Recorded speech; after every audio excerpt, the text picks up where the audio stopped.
Nah, Bapak Ibu yang dikasihi oleh Tuhan, dalam perayaan-perayaan Natal ini, ibadah-ibadah penyambutan Natal di bulan 12, kita bisa melihat ya bagaimana bentuk dan tipe-tipenya, ya macam-macam saudara.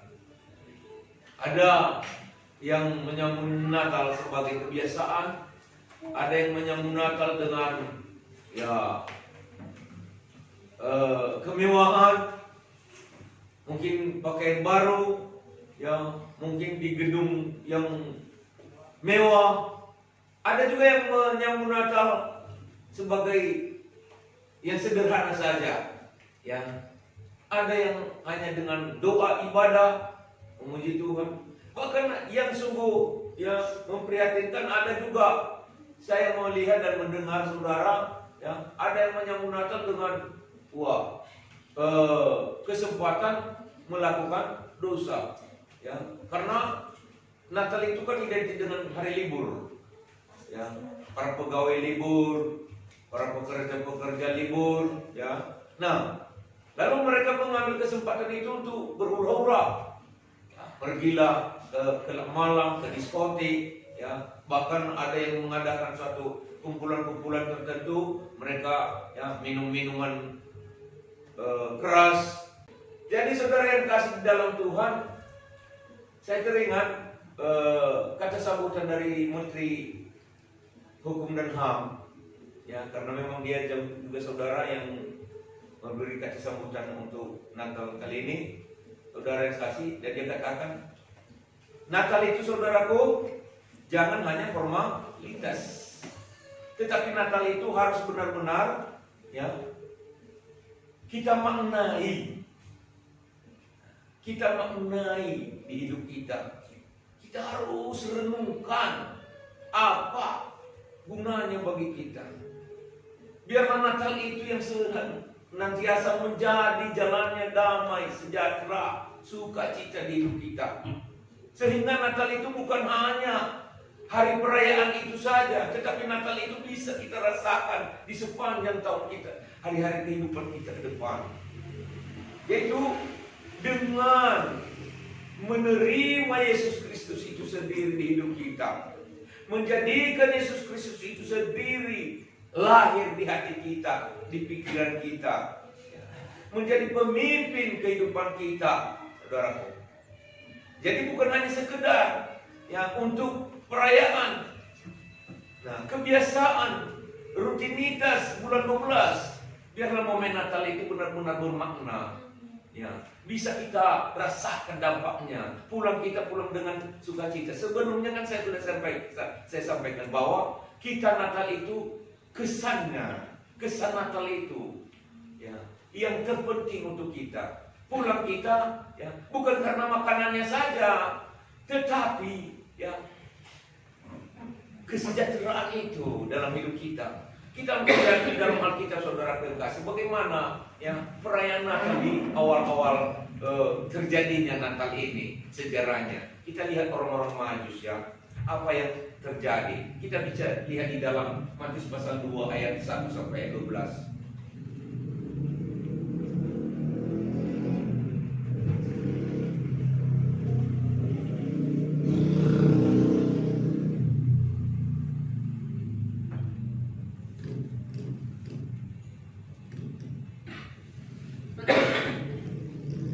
Ya. Matius pasal 2 ayat 1 sampai ayat 12. Orang-orang Majus dari timur. Sesudah Yesus dilahirkan di Betlehem di tanah Yudea pada zaman Raja Herodes, datanglah orang-orang Majus dari timur ke Yerusalem dan bertanya-tanya, di manakah dia, raja orang Yahudi yang baru dilahirkan itu? Kami telah melihat bintangnya di timur dan kami datang untuk menyembah dia. Ketika Raja Herodes mendengar hal itu, terkejutlah ia beserta seluruh Yerusalem. Maka dikumpulkannya semua imam kepala dan ahli Taurat, bangsa Yahudi. Lalu dimintanya keterangan dari mereka di mana Mesias akan dilahirkan. Mereka berkata kepadanya, di Betlehem, di tanah Yudea, karena demikianlah ada tertulis dalam kitab Nabi. Dan engkau Betlehem, tanah Yehuda, engkau sekali-kali bukanlah yang terkecil di antara mereka yang memerintah Yehuda, karena daripadamu lah akan bangkit seorang pemimpin yang akan menggembalakan umatku Israel. Lalu dengan diam-diam Herodes memanggil orang-orang Majus itu dan dengan teliti bertanya kepada mereka, bila mana bintang itu nampak. Kemudian ia menyuruh mereka ke Betlehem, katanya, pergi dan selidikilah dengan seksama hal-hal mengenai anak itu, dan segera sesudah kamu menemukan dia, kabarkanlah kepadaku supaya aku pun datang menyembah dia. Setelah mendengar kata-kata raja itu, berangkatlah mereka, dan lihatlah bintang yang mereka lihat di timur itu mendahului mereka, hingga tiba dan berhenti di atas tempat di mana anak itu berada. Karena mereka melihat bintang itu, sangat bersukacitalah mereka. Maka masuklah mereka ke dalam rumah itu dan melihat anak itu bersama Maria ibunya, lalu sujud menyembah dia. Mereka pun membuka tempat harta bendanya dan mempersembahkan persembahan kepadanya, yaitu emas, kemenyan, dan mur. Dan karena diperingatkan dalam mimpi supaya jangan kembali kepada Herodes, maka pulanglah mereka ke negerinya melalui jalan lain. Haleluya.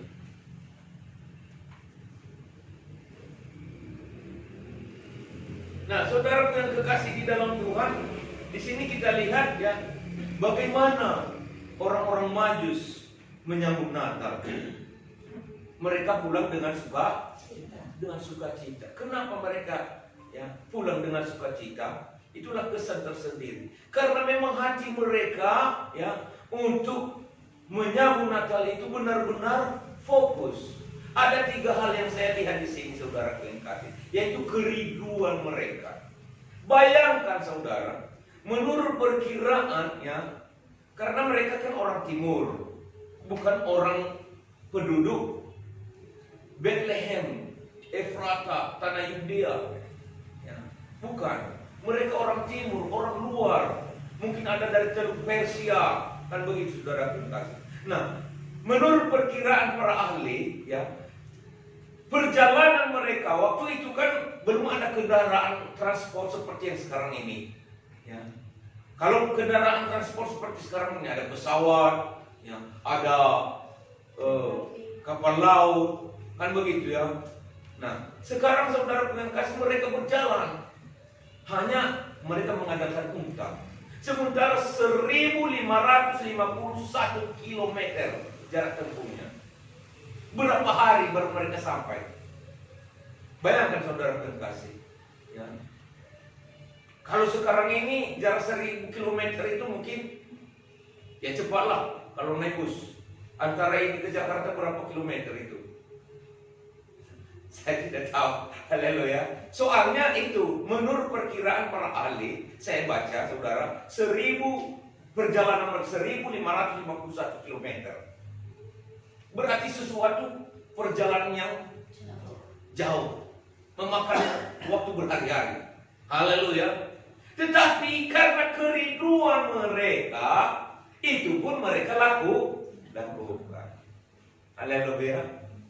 Nah, jadi kalau kita berbicara masalah ya Natal, ini orang Majus yang paling hebat. Sehingga mereka juga karena kerinduan mereka itu benar-benar mereka diberkati. Berkat Natal itu mereka rasakan. Amin. Tahukah saudara yang kasih, kalau saudara pernah baca di dalam Lukas 19 tentang kisah Zakheus, karena dia orang pendek dan tidak bisa menampak Yesus ketika hadir di Jericho, dan dia ingin melihat, dan karena dia ingin melihat dan tidak nampak, ya, karena visinya tidak mengizinkan, maka dia memanjat pohon. Dia berusaha. Nah, ketika Yesus melihat dia, hai Zakheus, aku mau menongkrong di rumahmu. Dan sampai di rumahnya, Yesus berkata, kepadamu turun berkat-berkat Abraham. Haleluya. Jadi kita diberkati karena kerinduan kita. Jadi untuk mau menyongsong Natal itu haruslah dibarengi dengan kerinduan. Bukan hanya sekedar hura-hura lah istilahnya. kebiasaan lah istilahnya, formalitas karena kita orang Kristen, karena bulan 12 itu identik dengan perayaan Natal, ayo. Lalu kita salah lakukan, salah kaprah istilahnya saudara. Jangan. Harus memang dari hati. Kerinduan itu dari hati. Haleluya. Iya. Jangan hanya sekedar memberi hiasan, tidak. Hiasan itu jarang diingat orang.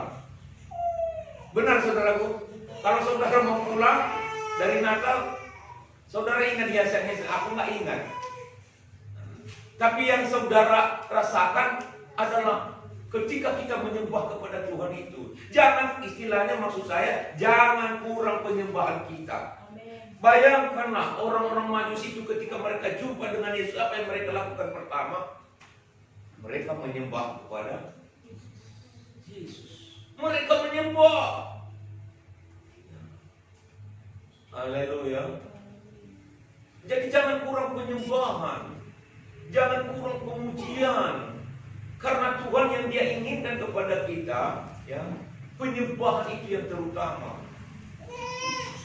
Dan inilah yang pernah saya katakan, iblis itu usahakan supaya tidak ada orang yang menyembah Tuhan, supaya ada orang hanya menyembah Dia. Dan ini yang kadang-kadang dikurangi oleh banyak orang-orang Kristen. Penyembahan itu yang penting menunjukkan gaya hidup yang serba bisa. Bukan itu. Bukan sekedar itu saudaraku. Haleluya. Ya. Yang kedua, yang saya lihat ya, dalam kepribadian orang Majus di sini adalah ketaatan. Mereka taat. Ya. Ada tuntunan bintang, dan ini adalah melambangkan firman Tuhan. Dan mereka ikuti jalur itu, rel itu, tuntunan itu. Pelita bagi kakiku dan terang bagi jalanku adalah firman Tuhan. Jadi kita menjalankan segala cara ibadah kita itu harus memang sesuai dengan firman Tuhan. Haleluya. Inilah orang-orang Majus, penuh ketaatan. Bahkan dalam perjalanan mereka juga mereka menjumpai Herodes juga saudara, penuh ketaatan. Dan mereka juga selalu hati-hati. Mereka memenuhi peraturan. Mereka sampai dulu kepada pemerintahan Yehuda waktu itu Herodes ya.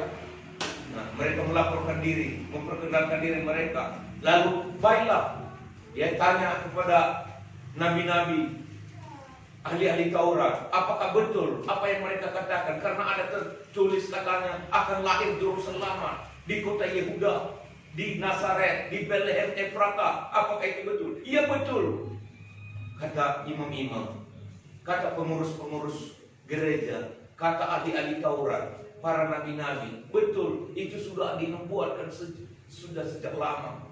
Baik. Lalu Herodes bilang kepada mereka, dia karena katanya ada orang raja yang baru, terjadi sesuatu gejolak di dalam hati dan pikirannya. Oh, jangan-jangan ini saingan.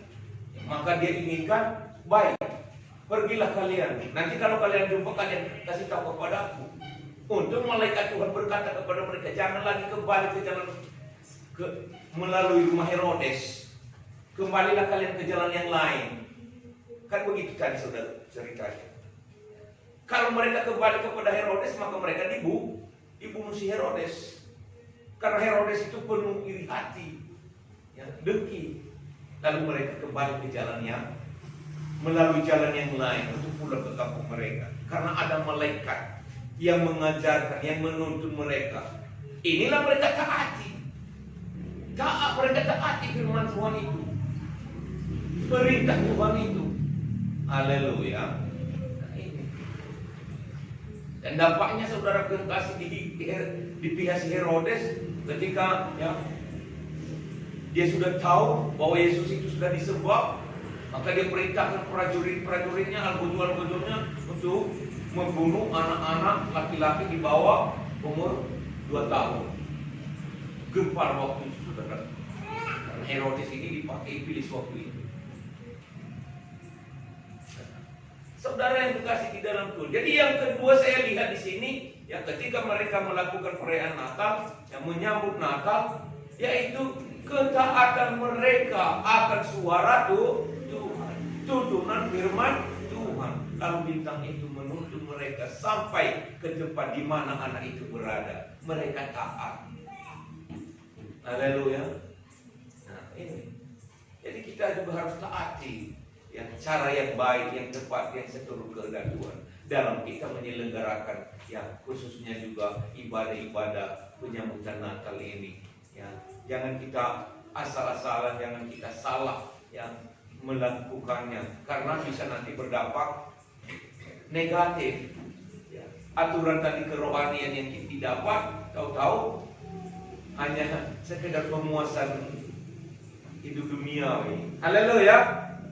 Yang ketiga, apa yang mereka lakukan, orang Majus lakukan, yaitu korban. Ya. Nah, jadi mereka berkorban, kita juga berkorban.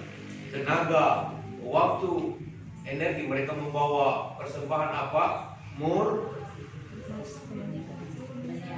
emas, dan kemenyan. Jadi kemenyan itu, saudara yang kasih, adalah bahan untuk rumah ibadah, ya. Karena mereka dulu, saudara yang kasih, kalau zaman-zaman dulu itu ya identik dengan penyembahan itu pembakaran dupa. Haleluya. Nah, itu saudara yang kasih kemenyan.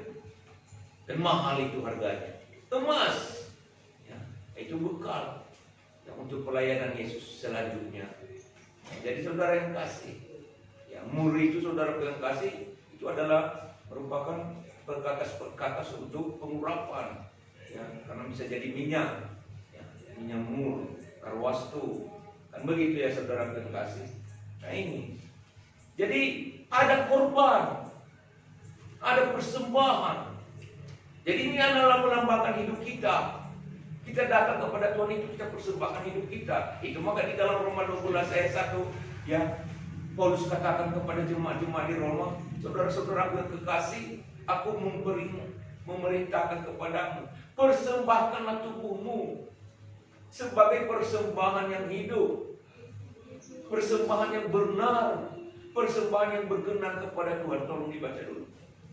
Karena itu saudara-saudara, demi kemurahan Allah aku menasihatkan kamu supaya kamu mempersembahkan tubuhmu sebagai persembahan yang hidup, yang kudus, dan yang berkenan kepada Allah.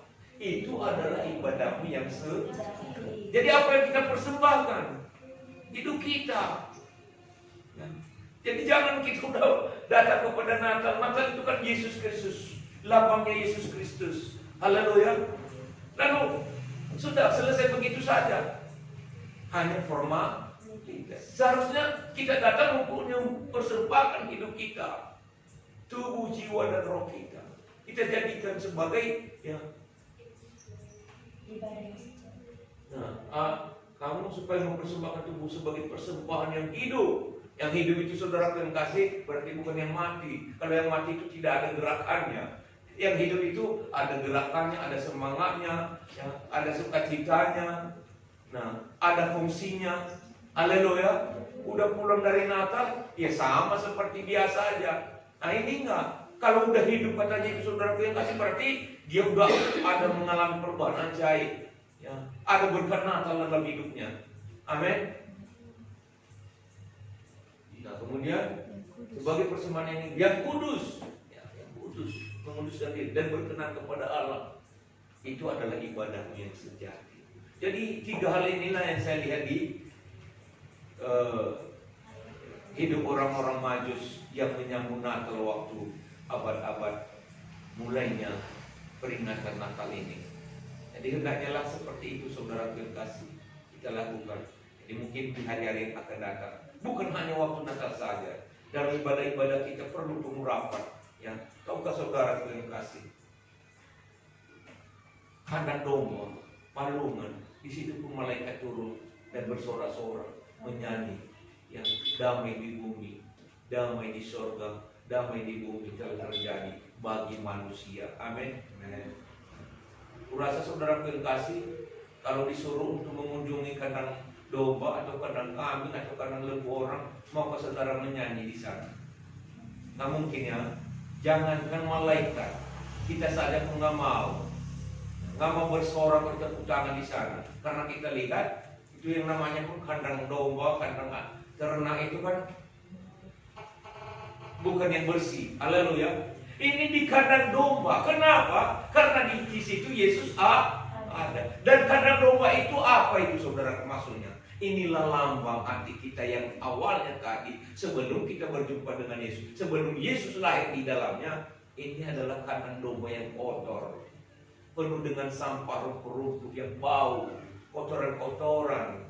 Haleluya. Nah, ini hidup kita ini sebenarnya ya, kandang domba, kandang hewan. Tapi di situ malaikat turun kalau Yesus sudah lahir. Di situ turun berkat kalau Yesus sudah lahir. Kalau di hidup kita sudah lahir Yesus, disitulah terjadi suatu perubahan ajaib. Ya. Muka kita mulai cerah, pemandangan kita mulai cerah, hati kita mulai cerah, pemikiran kita mulai cerah, ada sukacita, tidak gelap lagi, tidak suntuk lagi.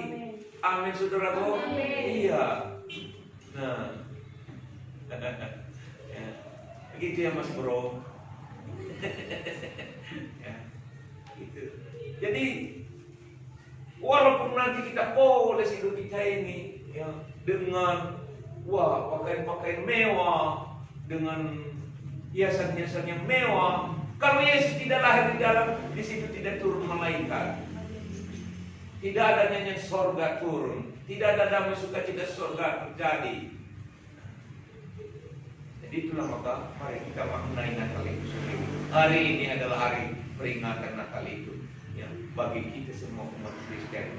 Mari ya, kita lakukan yang terbaik, yaitu dengan mempersembahkan tubuh, jiwa, dan roh kita menjadi persembahan yang berkenan kepada Tuhan. Biarlah hari-hari yang akan datang terus kita rindukan persekutuan kepada Tuhan. Hati yang cerah itu, saudara, mulai merindukan ibadah-ibadah kepada Tuhan.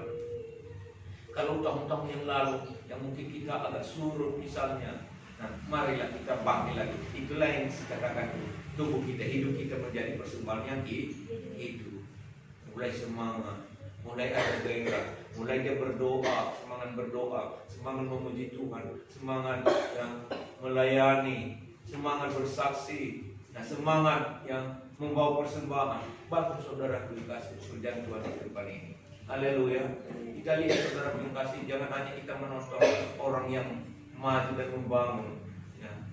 Nah tetapi kita juga harus ya, mau ya, terus mengambil bagian. Haleluya.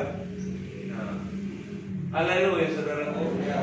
Nah, banyak hal yang harus kita lakukan ya, untuk pekerjaan Tuhan. Taruhlah visi di dalam hati kita. Oh, tahun 2022 ini aku ya, mau bangkit untuk pekerjaan Tuhan. Aku mau lakukan ini, aku mau lakukan ini, aku mau lakukan ini untuk pekerjaan Tuhan. Nah, itu saudara. Haleluya. Baik saudara, itulah renungan firman Tuhan kepada kita buat siang hari ini. Tuhan memberkati.